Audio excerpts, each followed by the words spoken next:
চট্টগ্রামে হাসপাতালে শীতজনিত রোগে আক্রান্ত রোগীর সংখ্যা বাড়ছে।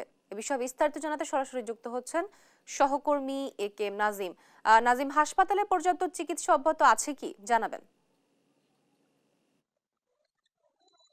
শীত শুরু হওয়ার পাশাপাশি চট্টগ্রামে আসলে শীতের যে রোগগুলো দেখা দেয় সেগুলো কিন্তু দেখা দিচ্ছে।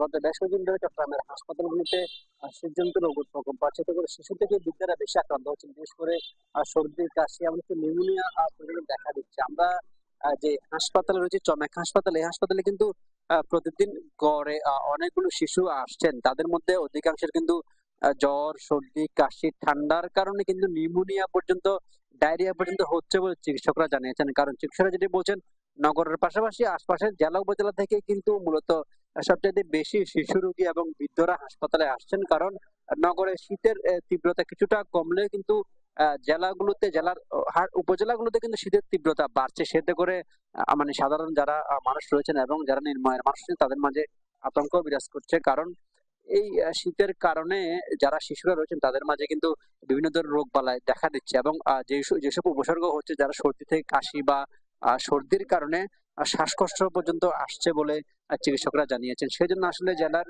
সবগুলো হাসপাতালে আলাদা করে ব্যবস্থা নিচ্ছেন বলে আমরা জানতে পেরেছি। আমরা চমা হাসপাতালে এসে যেটি জেনেছি, এই হাসপাতালে কিন্তু বিভিন্ন আলাদা করে ওয়ার্ডে, বিশেষ করে শিশু ওয়ার্ডে কিন্তু ঠাঁই নেই বললেই চলে। কারণ এখানকার যারা চিকিৎসক তারা যেটি বলছেন, নগরের যতগুলো এলাকা আছে সবগুলো এলাকা থেকে যেভাবে শিশু রোগীরা আসছেন, পাশাপাশি জেলার অন্যান্য জায়গাগুলোতে কিন্তু যারা শিশু ঠান্ডায় যারা আক্রান্ত হচ্ছেন তারা কিন্তু হাসপাতালে আসছেন।